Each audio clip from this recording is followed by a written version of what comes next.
Steve Jobs built Apple without a degree in computer science. Richard Branson does not have a degree in business from Ivy League schools. And closer to our home, Dhirubhai Ambani did not graduate from any of the leading academic institutions in India. Yet, he built an empire unlike any other entrepreneur in India. What is common in all of them, they have all been dreamers and obsessively passionate about their work. Most of the iconic brands and businesses are built by dreamers, not degree holders.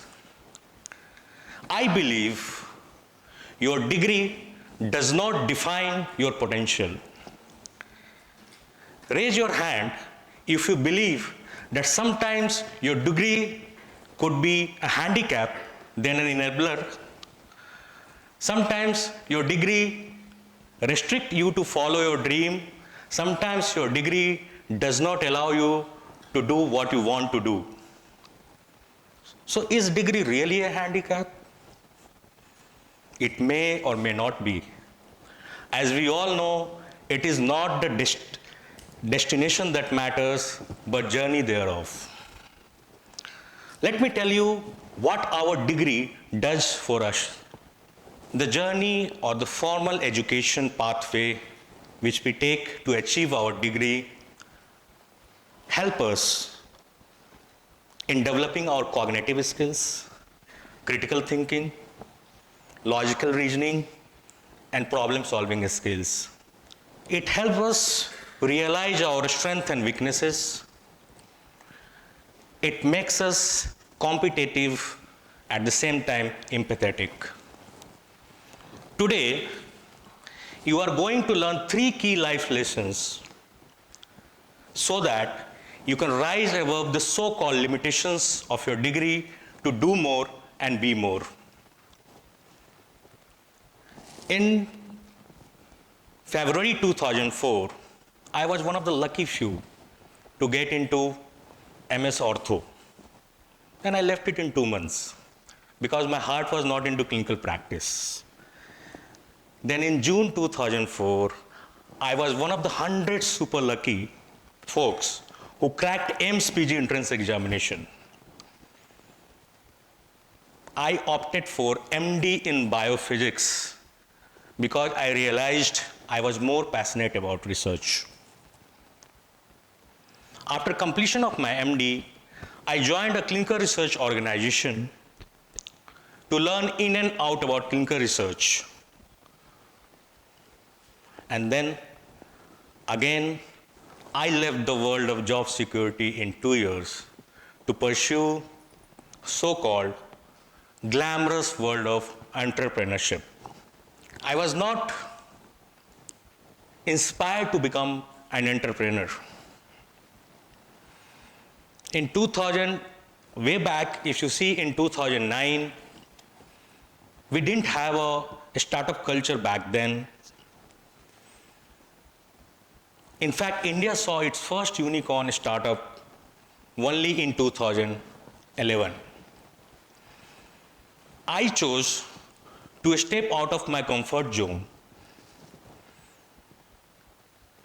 as I observed a huge gap in Indian healthcare and regulatory industry.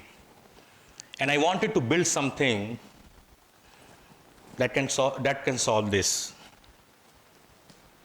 And that is a true form of entrepreneurship, solving problem profitably at scale. Today, I feel proud to have taken few brave decisions early in my life that has enabled me not to be just a clinical doctor who could possibly treat 5,000 patients in a year, but as an entrepreneur, we had a privilege of impacting healthcare and well-being of more than 100 million Indians. When I started my entrepreneurial journey in 2009, till today, rest, as they say, is history. In last 15 years in our entrepreneurial journey, we have supported more than 900 companies and have helped them for their more than 1,000 product approvals, 10,000 product approvals, impacting more than 100 million Indians to be healthier and happier.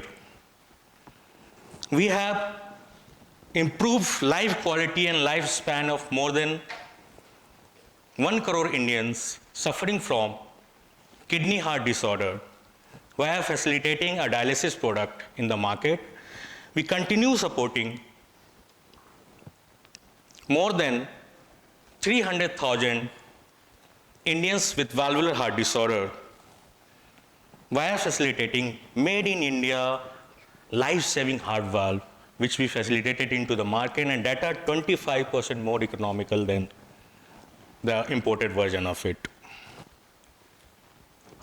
Today, I will also talk about how to follow 3 rules to minimize the journey of your mastery.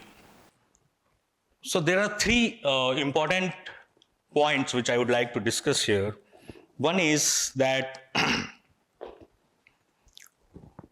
when you have asked yourself which subjects and which topic you are wildly curious about, that you would love learning more and more every day, and you can happily work for free at anywhere to enhance your skills.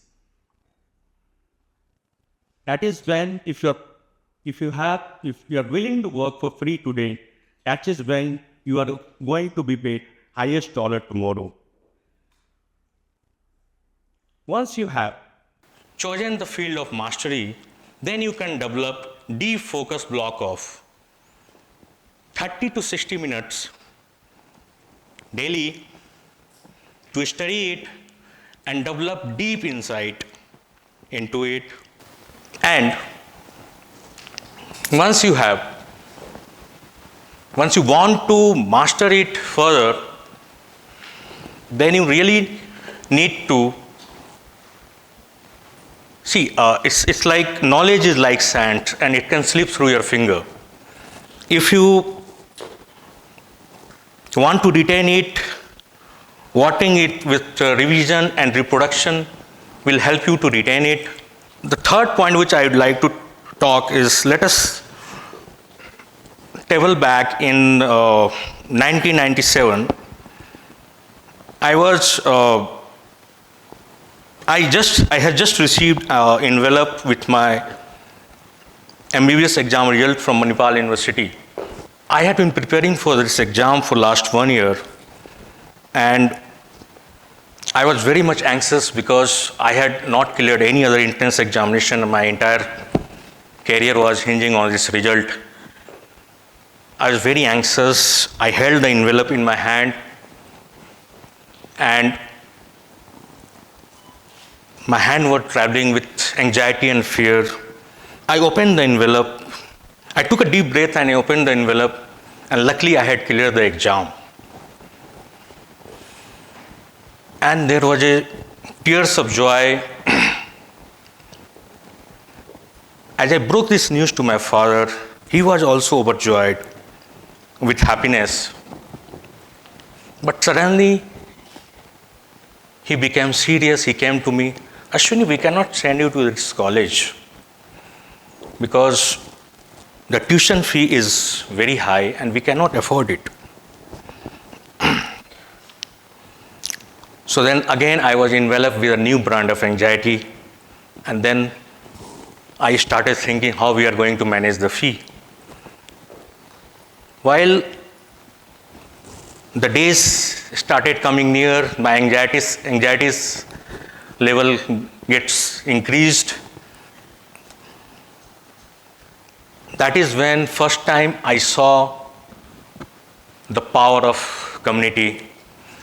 To cut this long story short, my father was struggling to put money for my first year tuition fee. That is when few of his friends from his bank came to our house and offered a helping hand to him.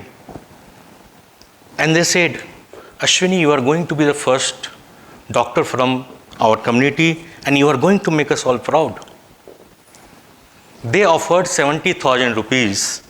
I'm talking about 1997. At that time, 70,000 rupees has tremendous value. What I want to realize is, it is not the quantum of help or contribution that matters. It's the timeliness of it that matters. No matter what you build or create in your life, you need to be always ready to lead with compassion. When witnessing this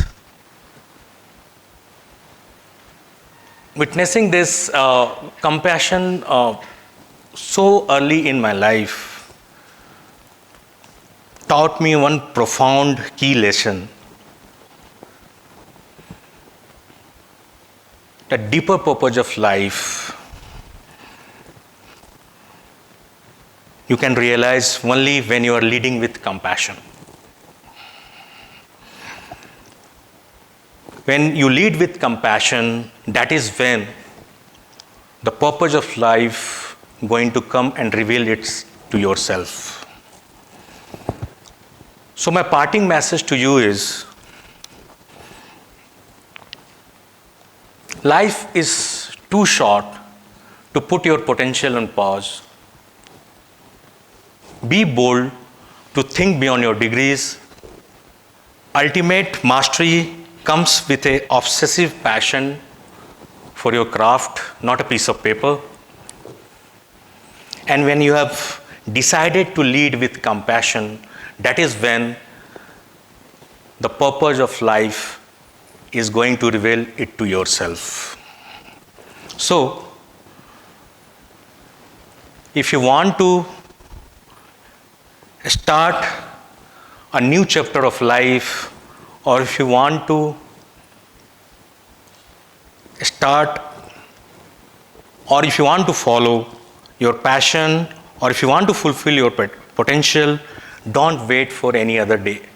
Let's today be the day when you write down your new chapter of life. Thank you.